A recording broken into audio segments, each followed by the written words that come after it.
evening and welcome to Tucker Carlson Tonight. At some point, though it's hard to imagine now, the current revolution will end. Ultimately, all revolutions do end. They can't be sustained.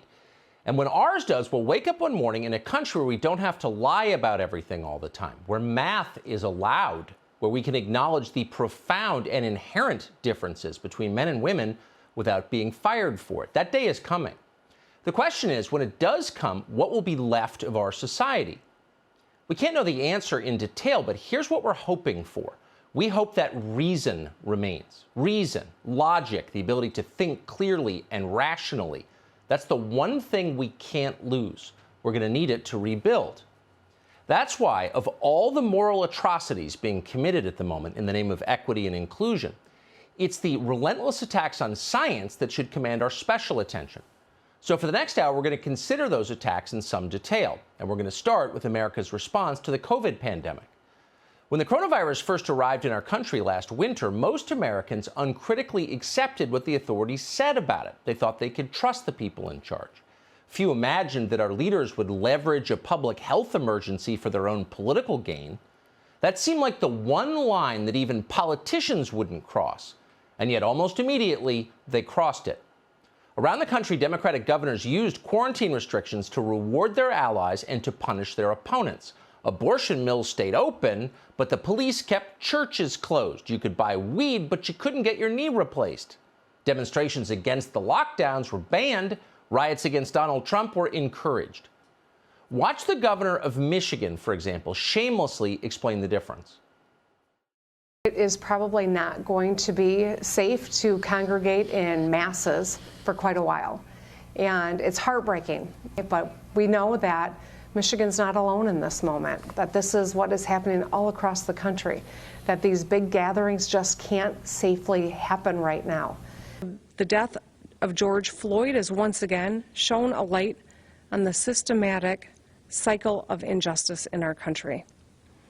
To the overwhelming majority who have taken to the streets and protested peacefully, protesting historic inequities Black Michiganders and those across the country are facing, I hear you, I see you, I respect you, and I support your efforts to enact real structural change in America. So you are no longer allowed to exercise your constitutional right of assembly unless it's to publicly support the Democratic Party. And it wasn't just the governor of Michigan. Gavin Newsom did the same thing in California. Phil Murphy did it in New Jersey. It was partisan politics posing as science. And this was the most amazing part. In the end, it was endorsed by actual scientists. And that's the part that should worry you. Doctors like Jennifer Nuzzo at Johns Hopkins University told us that structural racism was a bigger health threat than the coronavirus. So go ahead and loot Macy's. It's an important part of public health. For those who still believe that American science was on the level, this was a shocking moment. When did the people who are paid to be rational become corrupt religious zealots? When did our scientists become ayatollahs? Well, it happened years ago, it turns out. The rest of us just weren't noticing. In February of 2019, a piece was published in the journal Neurology, which, in case you don't read it, is one of the preeminent peer-reviewed publications in all of medicine. The piece was called Lucky and the Root Doctor. It described a physician's experience with a man in the Deep South called Reggie. Reggie was suffering from a severe neuromuscular disorder which had left him blind. Modern science might have helped Reggie, this was the point of the piece, but he didn't want the help. Reggie believed he was blind because he had been cursed by a voodoo spell. That's what he told his physician. And then he refused treatment and left the doctor's office for good. Now, the doctor who wrote this piece about Reggie was a man called William Campbell. Campbell believed in Western science. He did not believe that voodoo is the cause of blindness. And the piece he wrote was designed to help other physicians communicate with patients like Reggie so those patients could receive effective medical treatment. Unfortunately, American medical journals are no longer allowed to criticize witchcraft. Criticizing witchcraft is racist. So the editor of Neurology, a man called Robert Gross, began a purge of his own publication. He fired the humanities editor, then he suspended the entire humanities section. And then to further atone, he hired what he described as a deputy editor for equity, diversity, and inclusion. Then Robert Gross, as if this wasn't enough, wrote a groveling apology letter for the piece, calling Campbell's article racist and acknowledging it had caused, quote, anguish. Nowhere in that letter did Robert Gross explain any of this. Why exactly is it racist to prefer Western medicine to witchcraft? Isn't that the whole point of our system? Gross never explained. He just declared it racist and moved on. So that's now the official policy of this country's top neurology journal, that witchcraft is the same as Western medicine. And how dare you say otherwise? Where does this leave you? If you were nervous about brain surgery before, this is not comforting news. How long before your doctor sacrifices a chicken in the operating room? That's a serious question.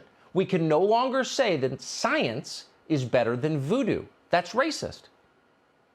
Something similar has happened in the world of economic research. One of the top business journals in the world, the Strategic Management Journal, deleted a paper from the internet without any explanation. Now, the key thing to know is all of the numbers in that paper were accurate. The data were right. No one claimed otherwise. The piece went through peer review. It was published.